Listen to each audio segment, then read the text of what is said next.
Friends, अगर आप business करते हैं और बिजनेस में आपकी टर्नओवर एक स्पेसिफाइड लिमिट से एक्सीड हो जाती है, तो आपको ऐसे में अपने बुक्स ऑफ अकाउंट्स मेंटेन करना जरूरी हो जाता है। और अगर आपकी टर्नओवर स्पेसिफाइड लिमिट से एक्सीड हो जाती है तो आपका टैक्स ऑडिट करवाना भी जरूरी हो जाता है। तो अगर आप बिजनेस करते हैं और आपकी टर्नओवर उस स्पेसिफाइड लिमिट से एक्सीड हो गई है या होने वाली है और आपके बिजनेस पर टैक्स ऑडिट एप्लीकेबल होने वाला है या आप बुक्स ऑफ अकाउंट्स मेंटेन करने के लिए लायबल हो गए हैं, तो उस केस में आज की ये वीडियो आपके लिए बहुत इंपॉर्टेंट होने वाली है।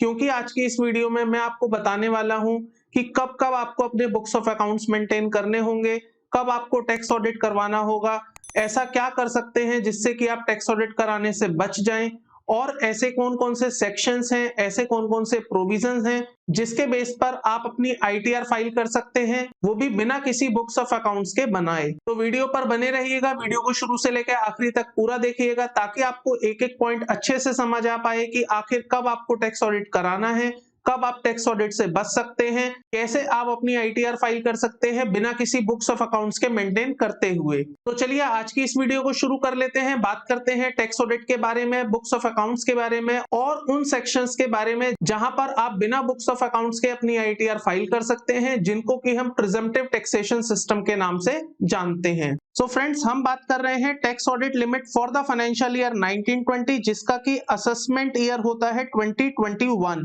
तो अगर आपका फाइनेंशियल ईयर 1920 में या असेसमेंट ईयर 2021 में टर्नओवर एक्सीड हो जाता है स्पेसिफाइड लिमिट से, तो आपको वहां पर टैक्स ऑडिट करवाना होगा। और टैक्स ऑडिट करवाने के लिए सबसे पहले आपको अपने बुक्स ऑफ अकाउंट्स भी मेंटेन करने होंगे। तो बुक्स ऑफ अकाउंट्स के लिए और टैक्स ऑडिट के लिए देख लेते हैं इनकम टैक्स में किस तरह के प्रोविजंस दिए गए हैं, कौन कौन से सेक्शंस हैं जो इसके बारे में बात करते हैं। तो सबसे पहला जो सेक्शन हमारे सामने है वो है सेक्शन 44AB, जो कि बात करता है टैक्स ऑडिट के बारे में। देख लेते हैं क्या लिखा हुआ है इस सेक्शन में। As per section 44AB of the income tax act 1961 contains the provision of tax audit। तो यहाँ पर टैक्स ऑडिट की बातें की गई हैं। of an entity as per these provisions, tax audit shall be conducted by a chartered accountant who ensure that taxpayer has maintained the proper books of accounts and complied with the provision of income tax act 1961। तो सबसे पहले मैं आपको बता देना चाहता हूं, अगर आपके बिजनेस का टैक्स ऑडिट होना है तो वो एक चार्टर्ड अकाउंटेंट द्वारा किया जाएगा, जो ये इंश्योर करेगा कि आपने इनकम टैक्स के सभी प्रोविजंस का पालन किया है और अपने बुक्स ऑफ अकाउंट्स जो आपने मेंटेन किए हैं वो as per the provision of income tax act ही किए हैं। तो चार्टर्ड अकाउंटेंट द्वारा टैक्स ऑडिट कंप्लीट करने के बाद यहाँ पर एक रिपोर्ट प्रेजेंट की जाती है जिसको कि हम टैक्स ऑडिट रिपोर्ट कहते हैं, जो कि आपको अपनी इनकम टैक्स रिटर्न के साथ अपलोड करनी होती है इनकम टैक्स पोर्टल पर। फ्रेंड्स, अब बात कर लेते हैं कि कब आपको टैक्स ऑडिट कराना होता है। आपकी टर्नओवर किस लिमिट से एक्सीड हो जाने पर आपके लिए टैक्स ऑडिट मैंडेटरी हो जाता है। साथ ही साथ यहाँ पर कुछ और कंडीशंस भी हैं जिनकी वजह से आपको अपना टैक्स ऑडिट कराना होता है, भले ही आपका टर्नओवर उस स्पेसिफाइड लिमिट से एक्सीड ना हुआ हो। तो यहाँ पर सेक्शन 44AB ही बात करता है टैक्स ऑडिट के बारे में, जिसमें देख लेते हैं क्या लिखा हुआ है। एवरी पर्सन, इसका मतलब हर पर्सन को टैक्स ऑडिट कराना होगा, who is carrying on a business shall, if his total sales, turnover or gross receipt as the case may be in the business exceed or exceeds 1 crore rupee in any previous year। तो यहाँ पर जो limit रखी गई है friends वो 1 करोड़ है। अगर आपका टर्नओवर, ग्रॉस रिसीप्ट या आपकी सेल्स 1 करोड़ रुपए से ज्यादा हो जाती है तो आपको अपने बिजनेस में टैक्स ऑडिट कराना होगा। सिमिलरली अगर आप प्रोफेशन करते हैं तो वहां पर लिमिट अलग रखी गई है। देख लेते हैं सेक्शन में। Carrying on a profession shall, if his gross receipt in the profession exceed 50 lakh rupees in any previous year। तो यहाँ पर जो लिमिट रखी गई है फ्रेंड्स वो 50 लाख रुपीस है। तो मैं नेट शेल में कह सकता हूं, अगर आप बिजनेस करते हैं तो आपके लिए जो यहाँ पर लिमिट रखी गई है वो 1 करोड़ है, और अगर आप प्रोफेशन में इन्वॉल्व हैं तो आपके लिए जो लिमिट रखी गई है वो 50 लाख रुपीस रखी गई है। इट मींस अगर आप बिजनेस कर रहे हैं और आपका टर्नओवर 1 करोड़ से एक्सीड हो जाता है तो उस केस में आपको अपने बुक्स ऑफ अकाउंट्स का टैक्स ऑडिट कराना होगा। और अगर आप प्रोफेशन में इन्वॉल्व हैं और आपका टर्नओवर, आपकी ग्रॉस रिसीप्ट 50 लाख रुपीस से एक्सीड हो जाती है तो उस केस में आपको अपना टैक्स ऑडिट करवाना होगा। सो फ्रेंड्स, इसको मैं फिर से एक बार समराइज कर देता हूं। अगर आप बिजनेस में हैं और आपका टर्नओवर 1 करोड़ तक का है तो आपको टैक्स ऑडिट की जरूरत नहीं है, लेकिन अगर आपका टर्नओवर मोर देन 1 करोड़ हो जाता है तो उस केस में आपको अपना टैक्स ऑडिट करवाना होगा। अब बात कर लेते हैं प्रोफेशन के बारे में। तो अगर आप प्रोफेशन में इन्वॉल्व हैं और आपका turnover more than 50 lakh rupees हो जाता है तो आपको उस केस में अपना टैक्स ऑडिट करवाना पड़ेगा। लेकिन फ्रेंड्स, यहाँ पर फाइनेंस एक्ट 2020 में एक अमेंडमेंट आई थी और एक बहुत बड़ी मेजर अमेंडमेंट है जो आपकी इस लिमिट की कुछ बात करती है। तो अब देख लेते हैं उस सेक्शन को जहां पर इन्होंने एक प्रोवाइजो डाला है, मतलब एक ऐसा एक्सेप्शन डाला है कि अगर आपका टर्नओवर 1 करोड़ से पार भी हो जाता है, एक्सीड हो जाता है, तब भी उस केस में आपको टैक्स ऑडिट कराने की जरूरत नहीं होगी। तो यहाँ पर जो नई वाली लिमिट रखी गई है वो 5 करोड़ रुपए कर दी गई है। इसका मतलब अगर आपका टर्नओवर 5 करोड़ तक भी होता है तब भी आपको अपना टैक्स ऑडिट नहीं कराना, लेकिन कुछ कंडीशन है वो आपको यहाँ पर फुलफिल करनी होंगी। तो देख लेते हैं वो प्रोविजो क्या कहता है। वो प्रोविजो, जब आपकी टर्नओवर 1 करोड़ से एक्सीड होने पर भी आपको टैक्स ऑडिट नहीं कराना होगा। सो फ्रेंड्स, सेक्शन 44AB में एक प्रोविजो आया है बाय द फाइनेंस एक्ट 2020। देख लेते हैं क्या कहता है proviso. Provided that in case of a person whose aggregate of all amount received including amount received for sale, turnover or gross received during the previous year in cash does not exceed 5% of the said amount। अभी देखते हैं इसके बारे में क्या लिखा हुआ है। दूसरा पॉइंट क्या लिखा हुआ है, aggregate of all payments made including the amount incurred for the expenditure in cash during the previous year does not exceed 5% of the said payments। तो सबसे पहले पॉइंट में जो इन्होंने बात करी वो रिसीप्ट्स की बात करी है, दूसरे वाले पॉइंट में जो इन्होंने बात करी है वो पेमेंट की बात करी है। थर्ड पॉइंट में ये लिख रहे हैं this clause shall have effect as if for the word 1 crore rupee the word 5 crore rupee had been substituted। तो यहाँ पर फ्रेंड्स ये कहना चाह रहे हैं अगर आपने पूरे फाइनेंशियल ईयर में आपकी जो पेमेंट्स हैं वो 5% से ज्यादा नहीं की हैं टोटल पेमेंट्स की, और आपकी जो रिसीप्ट्स हैं वो 5% से ज्यादा नहीं रिसीव की हैं टोटल रिसीप्ट्स की, तो उस केस में जो 1 करोड़ वाली लिमिट है उसको हम सब्स्टिट्यूट कर देंगे 5 करोड़ से। इसका मतलब ये हुआ, एक एग्जांपल से समझ लेते हैं। तो मान लीजिए आपकी जो टोटल रिसीप्ट्स हैं वो 4 करोड़ हैं और सिमिलरली जो आपकी पेमेंट्स हैं वो 3 करोड़ रुपीस हैं। तो अगर आपका टोटल रिसीप्ट 4 करोड़ है तो उसका 5% आप निकाल लीजिए जो कि आता है 20 लाख रुपए, और 3 करोड़ जिसका 5% अगर हम लेते हैं जो कि आता है 15 लाख रुपए। तो यहां पर ये कहना चाह रहे हैं अगर आपकी टोटल रिसीप्ट एग्जांपल के लिए 4 करोड़ है और आपने 20 लाख रुपए से ज्यादा की रिसीप्ट कैश में नहीं की है तो उस केस में प्लस आपकी पेमेंट 3 करोड़ है और आपने 5% जो कि 15 लाख रुपए से ज्यादा पेमेंट कैश में नहीं की है, तो उस केस में हम मान लेंगे कि जो आपकी 1 करोड़ वाली लिमिट है इसको हम 5 करोड़ से सब्स्टिट्यूट कर रहे हैं। इसका मतलब ये हुआ दोस्तों कि जो आपकी टोटल रिसीप्ट है 4 करोड़ जिसका 5% 20 लाख रुपए आता है और आपने 20 लाख रुपए से ज्यादा कैश में रिसीव नहीं किया है, साथ ही साथ आपकी जो टोटल पेमेंट 3 करोड़ है और आपने उसका 5% जो कि 15 लाख रुपए आता है उससे ज्यादा आपने कैश में पेमेंट नहीं की है, तो उस केस में आपके लिए जो टैक्स ऑडिट लिमिट है वो 1 करोड़ रुपए नहीं होगी, वहां पर हम आपकी टैक्स ऑडिट लिमिट 5 करोड़ रुपए कर देंगे।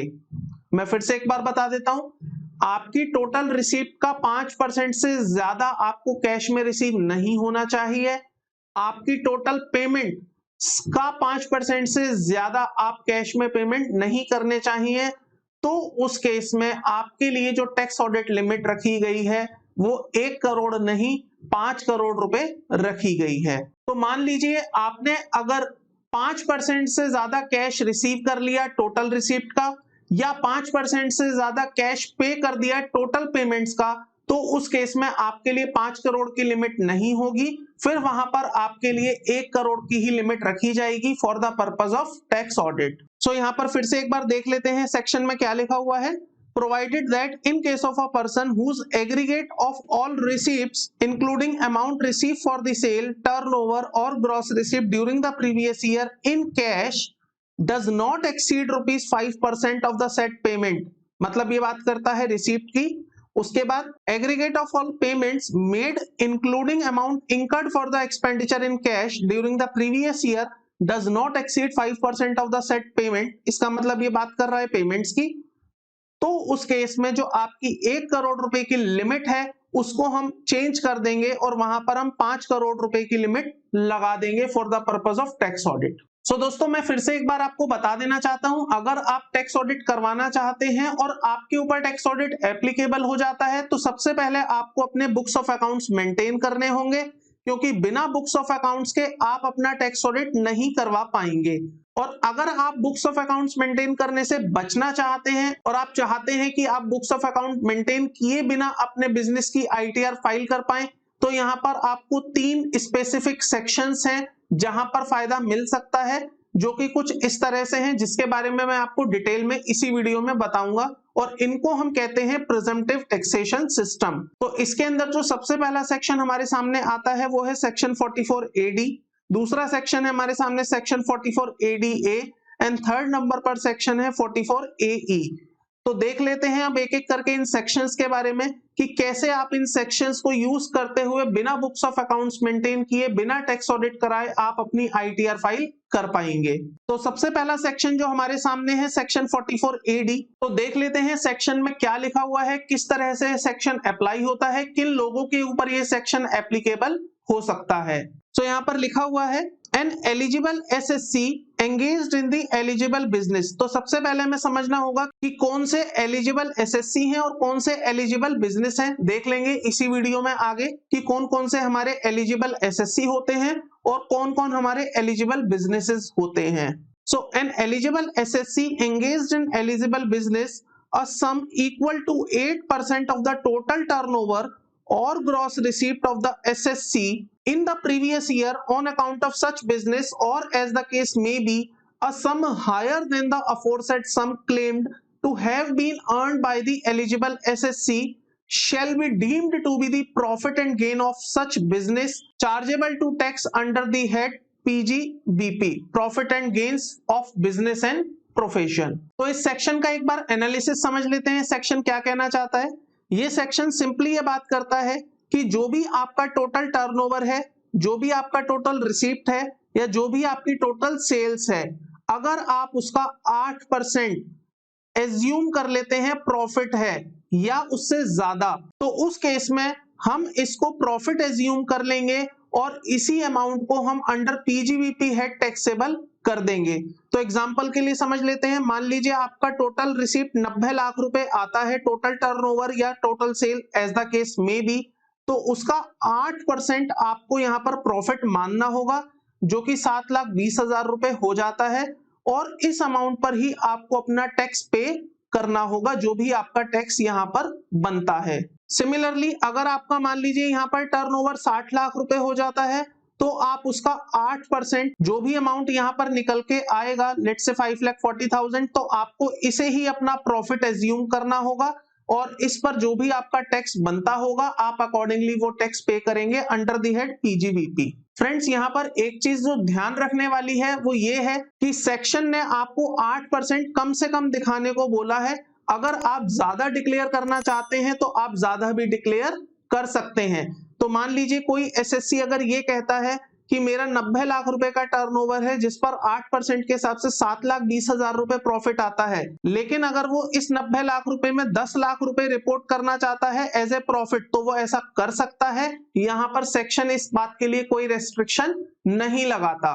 तो यहाँ पर सेक्शन सिंपल एक चीज कहता है कि आपको कम से कम 8% का प्रॉफिट डिक्लेयर करना है। अगर आप ज्यादा करना चाहते हैं तो आप ज्यादा कर सकते हैं, आप 9% कर सकते हैं, 10% कर सकते हैं, इवन आप 30%, 50% भी कर सकते हैं, ये आपकी अपनी चॉइस है। लेकिन कम से कम आपको 8% यहाँ पर डिक्लेयर करना होगा एज ए प्रॉफिट, जिस पर आपको अकॉर्डिंगली इनकम टैक्स पे करना होगा अंडर हेड पीजीबीपी।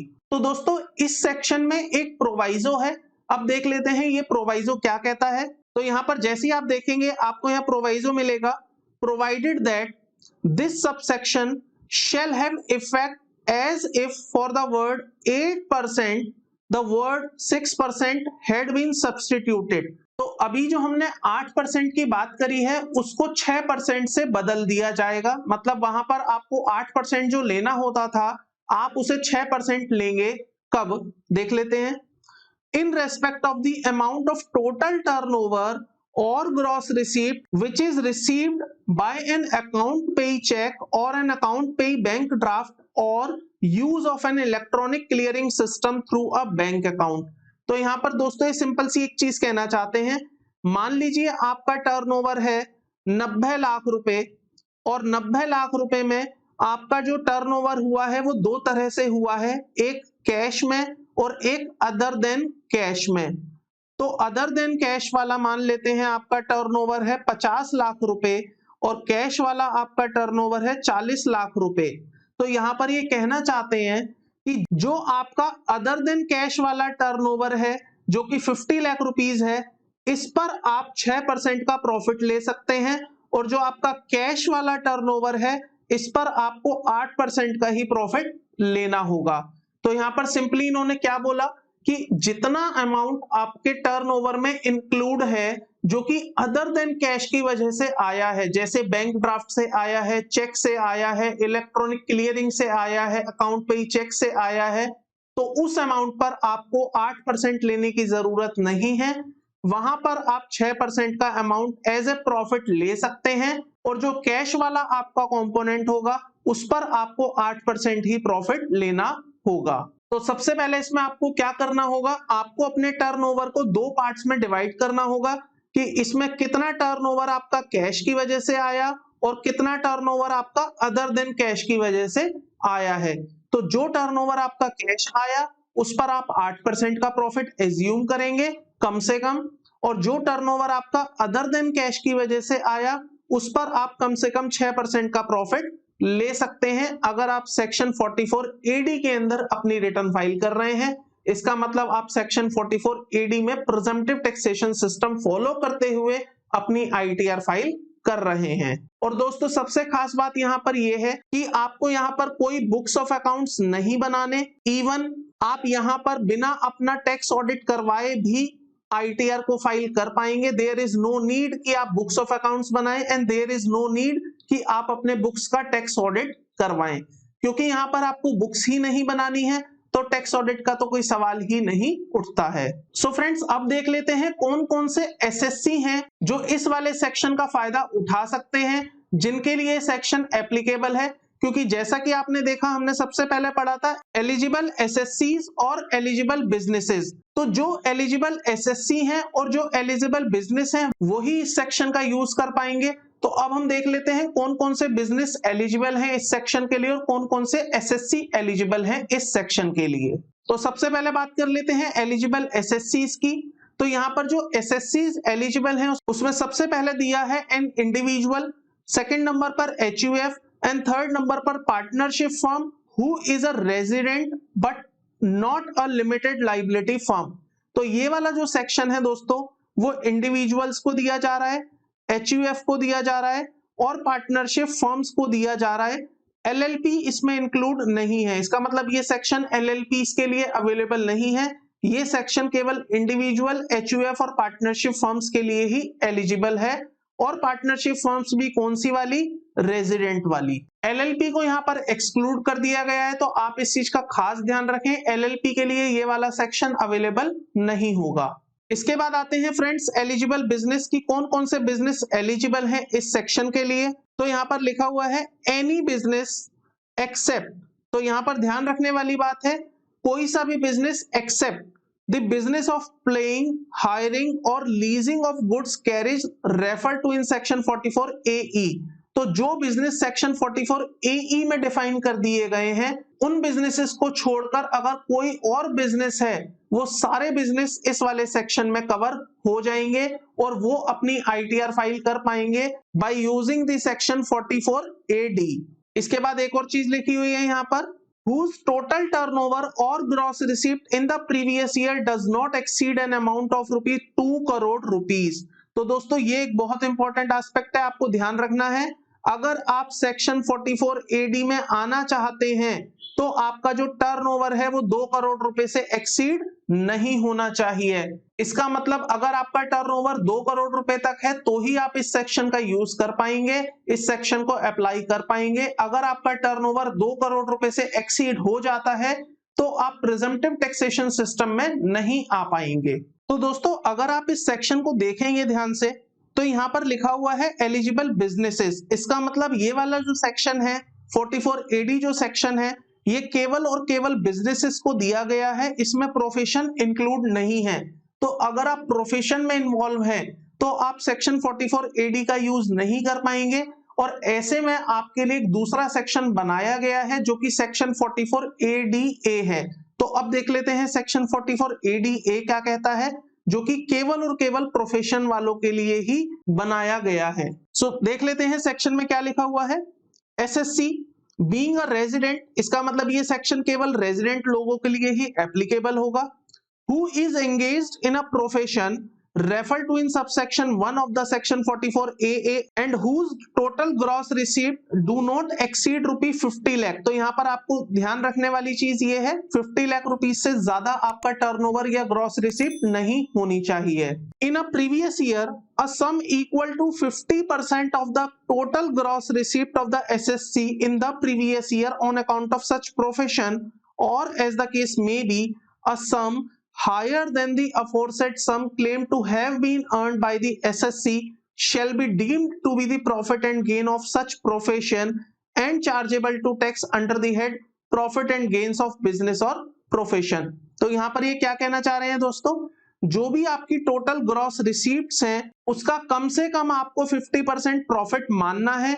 अगर आप ज्यादा डिक्लेयर करना चाहते हैं तो आप ऐसा कर सकते हैं, कोई इश्यू नहीं है, लेकिन कम से कम आपको 50% अपना प्रॉफिट मानना ही पड़ेगा टोटल ग्रॉस रिसीप्ट का। तो एग्जांपल के लिए समझ लेते हैं। तो मान लीजिए आपका टोटल टर्नओवर जो ग्रॉस रिसीप्ट है वो 40 लाख रुपीस आता है आपके प्रोफेशन से, तो इसका 50% जो भी अमाउंट आएगा लेट्स से 20 लाख रुपीस, तो इसको आपको अपना प्रॉफिट मानना पड़ेगा, और इस प्रॉफिट पर आपको अंडर हेड PGVP जो भी आपका टैक्स बनेगा वो आपको टैक्स पे करना होगा। तो यहाँ पर सिंपली इन्होंने क्या चीज बोली है, जो भी आपकी टोटल रिसीप्ट्स आएंगी उसका आपको कम से कम 50% अपना प्रॉफिट मानना है, और आपका जो टर्नओवर है वो 50 लाख रुपीस से ज्यादा नहीं होना चाहिए। तो मान लीजिए आपका टर्नओवर 50 लाख रुपीस से ज्यादा हो जाता है तो उस केस में आप इस सेक्शन का यूज नहीं कर पाएंगे, और आपको अपने बुक्स ऑफ अकाउंट्स मेंटेन करने होंगे। बुक्स ऑफ अकाउंट्स मेंटेन करने के बाद आपको उसका टैक्स ऑडिट भी करवाना होगा। एक चीज और यहाँ पर नोट करने वाली है, कम से कम 50% आपको प्रॉफिट लेना है। अगर आप ज्यादा डिक्लेयर करना चाहते हैं तो आप ऐसा कर सकते हैं, ये सेक्शन आपको मना नहीं करता है। सो फ्रेंड्स एक बार फिर से समराइज कर लेते हैं जो अभी तक हमने देखा है। तो हमने क्या किया, बिजनेस के केस में हमने ये बोला कि आपका टर्नओवर अगर 2 करोड़ तक का है तो आप उसमें 8% और 6% अपना प्रॉफिट मानते हुए इनकम टैक्स पे कर सकते हैं। 8% कब, जब आपकी टर्नओवर कैश में है, और 6% कब, जब आपकी टर्नओवर अदर देन कैश की है। प्रोफेशन के केस में हमने ऐसे देखा कि आपका टर्नओवर 50 लाख रुपए से ज्यादा का नहीं होना चाहिए। दूसरा, आपको उसका 50% प्रॉफिट मानना है, और 50% प्रॉफिट मानते हुए जो भी आप अपना प्रॉफिट निकालेंगे उस पर आपको अपना टैक्स पे करना होगा अंडर हेड PGBP। तो यहां तक की सिचुएशन हमने अभी तक समझी है। अब ऐसा हो सकता है कि कोई बिजनेसमैन या कोई प्रोफेशनल ये डिक्लेयर करे या ये क्लेम करे कि जो मैंने प्रॉफिट कमाया है वो 8% या 6% नहीं है, उससे भी कम है। देखिए ज्यादा अगर कोई डिक्लेयर कर रहा है तो कोई इशू नहीं है, लॉ में कोई मनाही नहीं है इस बात की, क्योंकि लॉ ये कह रहा है कि कम से कम आपको 8% डिक्लेयर करना है, कम से कम आपको 6% डिक्लेयर करना है, और प्रोफेशन के केस में कम से कम आपको 50% डिक्लेयर करना है। लेकिन अगर कोई ये क्लेम करता है, मान लीजिए कोई बिजनेसमैन है, मान लीजिए कोई प्रोफेशनल है जो ये कहता है कि मेरा प्रॉफिट 8 और 6% नहीं है, मेरा तो उससे भी कम प्रॉफिट है।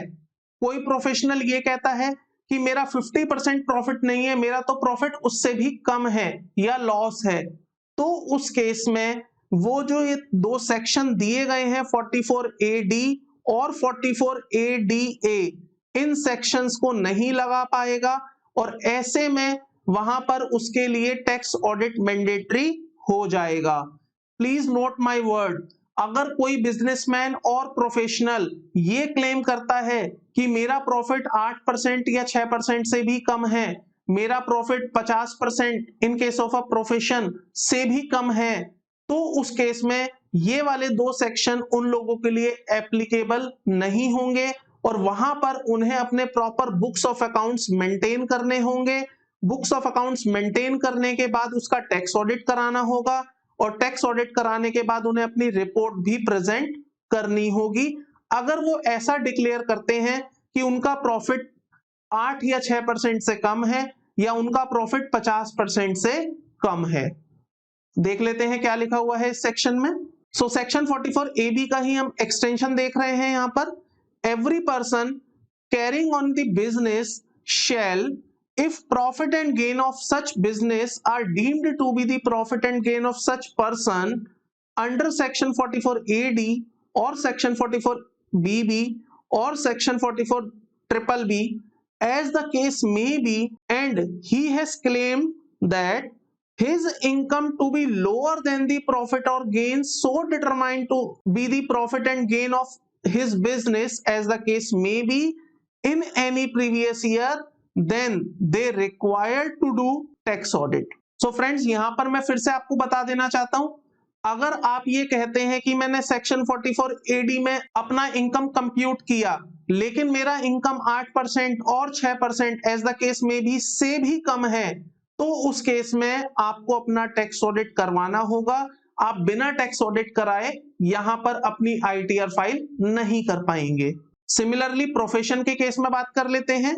Every person carrying on profession shall, if his profit and gain from profession are deemed to be the profit and gain of such person under section 44ADA, and he has claimed such income to be lower than such profit and gain so determined to be the profit and gain of profession, and his income exceed the maximum amount which is not chargeable to income tax in any previous year, then they required to do tax audit. तो उन्हें अपना tax audit करवाना होगा अगर वो ये कहते हैं कि उनका प्रॉफिट 50% से भी कम है। सो फ्रेंड्स, अगर आप सेक्शन 44AD या सेक्शन 44ADA यूज कर रहे हैं तो आपको कुछ इंपॉर्टेंट एस्पेक्ट ध्यान रखने होंगे, क्योंकि यहाँ पर आपको एक बहुत ही बड़ी रिलैक्सेशन दी गई है जहां पर बिजनेस के केस में बोला गया है कि कम से कम आप 8% या 6% प्रॉफिट डिक्लेयर करते हुए इनकम टैक्स पे कर दें,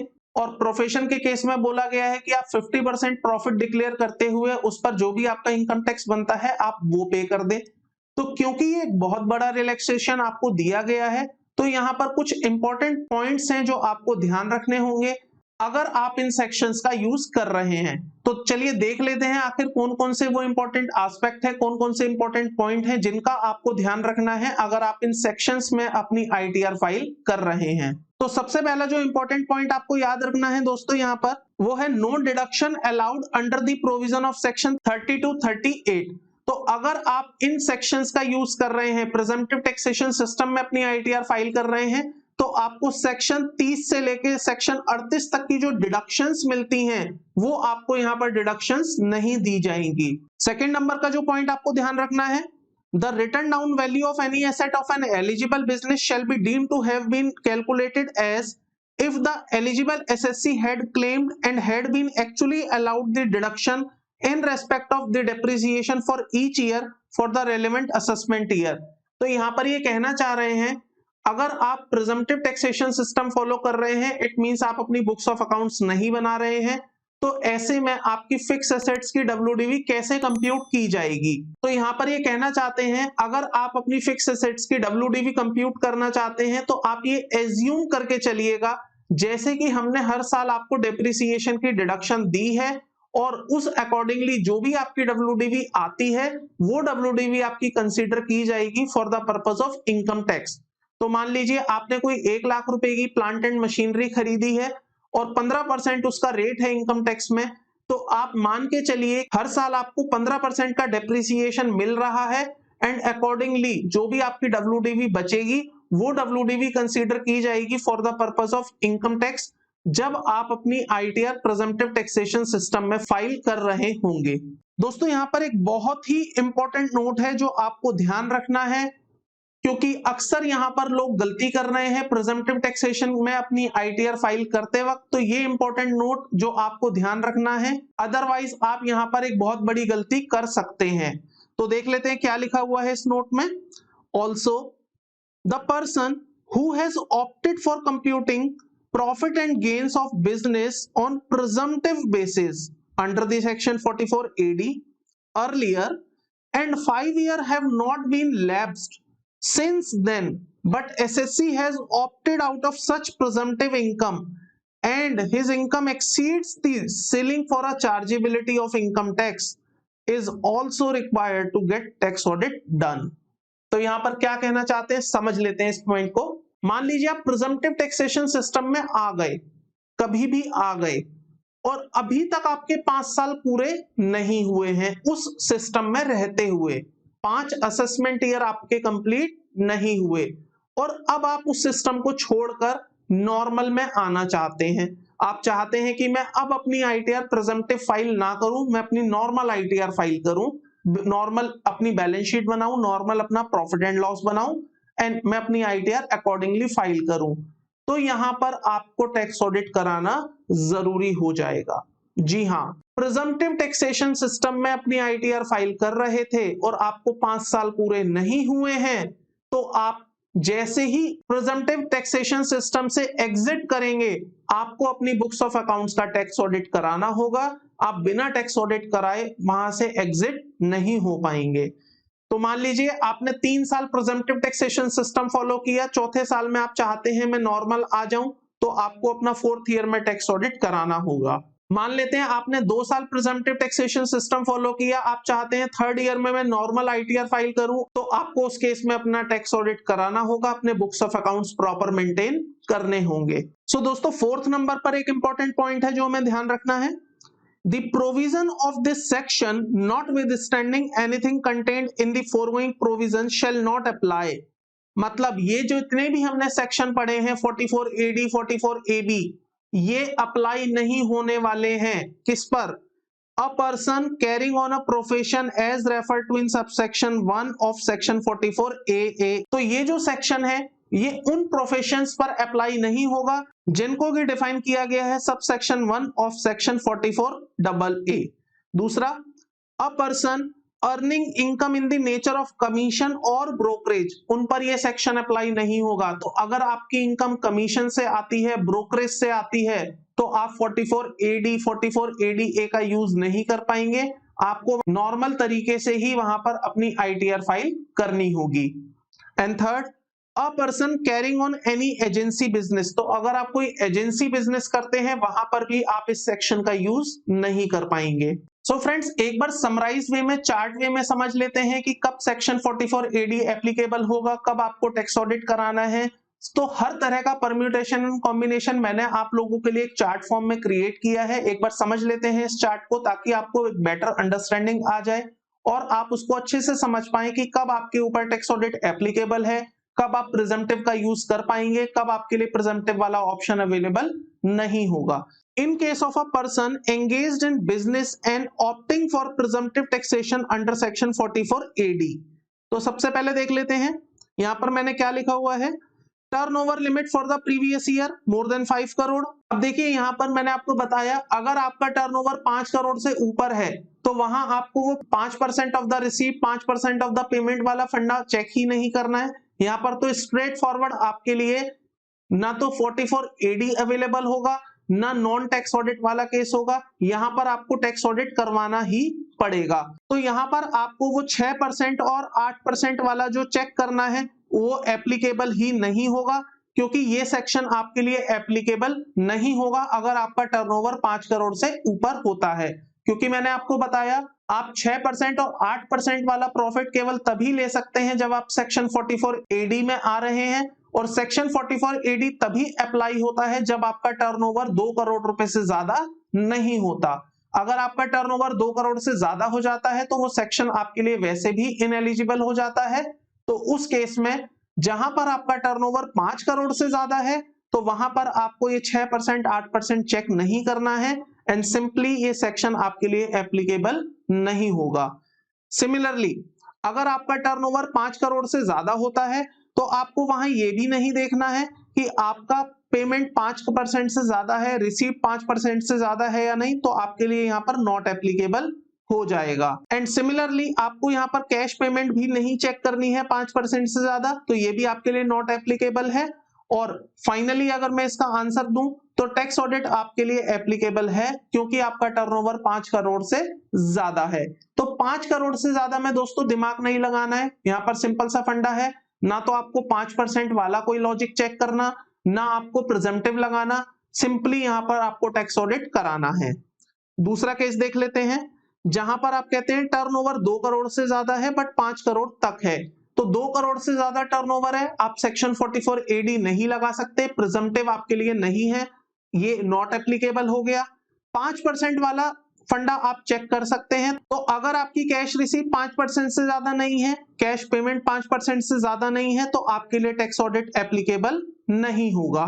थर्ड केस देख लेते हैं जहां पर आपका टर्नओवर 2 करोड़ से ज्यादा है लेकिन 5 करोड़ से कम है, तो प्रिजम्पटिव आपके लिए अवेलेबल नहीं है। लेकिन अगर आपका कैश रिसीव 5% से ज्यादा है या कैश पेमेंट 5% से ज्यादा है तो उस केस में आपको अपना टैक्स ऑडिट करवाना होगा क्योंकि वहां पर आप प्रोवाइजो का यूज नहीं कर पाएंगे। प्रोवाइजो कहता है कि अगर आपका टोटल पेमेंट का 5% से ज्यादा कैश में नहीं है, टोटल रिसीप्ट का 5% से ज्यादा कैश में नहीं है, तो आपके लिए टैक्स ऑडिट 5 करोड़ तक नहीं किया जाएगा। इसके बाद बात करते हैं केस जहां पर आपका टर्नओवर 1 करोड़ से ज्यादा है लेकिन 2 करोड़ तक है, तो आप यहां पर प्रिजम्पटिव का यूज कर सकते हैं, मतलब आप 8% और 6% वाला सेक्शन अप्लाई कर सकते हैं। यहां पर आपको ये 5 कैश रिसीव 5% कैश पेमेंट वाला फंडा चेक नहीं करना है, ये आपके लिए एप्लीकेबल नहीं है। और आपको यहाँ पर टैक्स ऑडिट भी नहीं कराना है क्योंकि आपने यहाँ पर 6 और 8% से ज्यादा प्रॉफिट डिक्लेयर कर दिया है। इसके बाद केस लेते हैं जहां पर टर्नओवर आपका 1 करोड़ से ज्यादा है, 2 करोड़ से कम है, लेकिन आपने बोला कि मेरा जो प्रॉफिट है वो 8% से कम है और 6% से कम है, तो उस केस में ये आपके लिए नॉट एप्लीकेबल हो जाएगा, ये वाला पॉइंट नॉट एप्लीकेबल हो जाएगा। लेकिन आपको टैक्स ऑडिट करवाना पड़ेगा, वो इसलिए करवाना पड़ेगा क्योंकि आपने यहाँ पर बोला कि जो मेरा प्रॉफिट है वो 8% और 6% से भी कम है। तो सेक्शन में हमने देखा था जहां पर आप ये डिक्लेयर कर रहे हैं कि मेरा प्रॉफिट 8% और 6% से कम है, तो वहां पर पहले आपको अपना टैक्स ऑडिट करवाना होगा। टैक्स ऑडिट करवाने के बाद ही आप इस सेक्शन का यूज कर पाएंगे। इसके बाद केस ले लेते हैं जहां पर आपका टर्नओवर 1 करोड़ से कम है, आप 8 और 6% प्रॉफिट दिखा रहे हैं, तो ये दोनों पॉइंट आपके लिए नॉट एप्लीकेबल हो जाएंगे। लेकिन आपको टैक्स ऑडिट भी नहीं करवाना है क्योंकि आपने अपना प्रॉफिट मोर देन 8% और 6% डिक्लेयर कर दिया है। आखिरी केस समझ लेते हैं जहां पर आपका टर्नओवर 1 करोड़ से कम है लेकिन आप कह रहे हैं कि मेरा प्रॉफिट 8 और 6% से कम है, तो आपको ये दोनों पॉइंट नॉट एप्लीकेबल हैं, लेकिन आपको अपना टैक्स ऑडिट करवाना पड़ जाएगा क्योंकि आप ये कह रहे हैं कि आपका जो प्रॉफिट हुआ है वो 6% और 8% से भी कम हुआ है। तो इस केस में पहले आप अपना टैक्स ऑडिट करवाएंगे, उसके बाद आप इस सेक्शन का यूज कर पाएंगे। सो फ्रेंड्स, ये है वो समरी जो बिजनेस के केसेस में एप्लीकेबल होती है। अब एक बार इसी तरह के चार्ट को समझ लेते हैं प्रोफेशन के केस में। तो अगर आप प्रोफेशन में इन्वॉल्व हैं और आप प्रिजम्पटिव टैक्सेशन सिस्टम फॉलो करना चाहते हैं अंडर सेक्शन 44 ADA, तो यहाँ पर सिनेरियो कुछ इस तरह से आएंगे। अगर आपका टर्नओवर 50 लाख रुपए से ज्यादा है तो आपके लिए सेक्शन 44 ADA एप्लीकेबल ही नहीं होगा क्योंकि सेक्शन 44 ADA ये कहता है कि अगर आपका टर्नओवर 50 लाख रुपए तक है तभी आप इस सेक्शन का यूज कर पाएंगे। तो क्योंकि आपका टर्नओवर 50 लाख रुपए से ज्यादा हो गया तो सेक्शन 44 ADA आपके लिए नॉट एप्लीकेबल हो जाएगा और आपको अपने बुक्स का ऑडिट करवाना पड़ेगा। तो जब आप अपनी ITR फाइल करेंगे तो पहले आपको ऑडिट करवाना पड़ेगा under section 44 AB sub section B में, तब जाके आप अपनी ITR फाइल कर पाएंगे। अब समझ लेते हैं केस जहां पर आपका टर्नओवर 50 लाख रुपए तक का है। तो अगर आपका टर्नओवर 50 लाख का है और आप 50% से ज्यादा अपना प्रॉफिट डिक्लेयर कर रहे हैं तो तो आपको टैक्स ऑडिट नहीं करवाना है। सेक्शन 44 ADA ऐसी बात कहता है। इसके बाद समझ लेते हैं केस जहां पर आपका टर्नओवर 50 लाख रुपए तक का है, लेकिन आप ये कह रहे हैं कि मेरा प्रॉफिट जो है 50% से कम है। तो अगर आप ये कह रहे हैं मेरा प्रॉफिट 50% से कम है, तो उस केस में पहले आपको अपना टैक्स ऑडिट करवाना होगा। टैक्स ऑडिट करवाने के बाद ही आप अपनी ITR यहां पर फाइल कर पाएंगे। तो यहां इस केस में मैं कह सकता हूं आपके लिए टैक्स ऑडिट एप्लीकेबल हो जाएगा, अगर आप ऐसा डिक्लेयर कर रहे हैं कि आपका प्रॉफिट 50% से कम आ रहा है। सो फ्रेंड्स, ये थे वो सारे कॉन्सेप्ट प्रिजम्पटिव टैक्सेशन के, टैक्स ऑडिट के, कि कब आपको टैक्स ऑडिट कराना है, कब आप टैक्स ऑडिट से बच सकते हैं, कैसे आप बुक्स ऑफ अकाउंट्स मेंटेन किए बिना अपनी ITR फाइल कर सकते हैं, क्या है प्रोविजन टैक्स ऑडिट के बारे में, क्या है प्रोवाइजो जो कि फाइनेंस एक्ट 2020 में इंट्रोड्यूस किया गया था रिगार्डिंग टैक्स ऑडिट लिमिट जो कि 5 करोड़ कर दी गई है। तो आई होप आपको ये सारे पॉइंट्स अच्छे से समझ आ गए होंगे।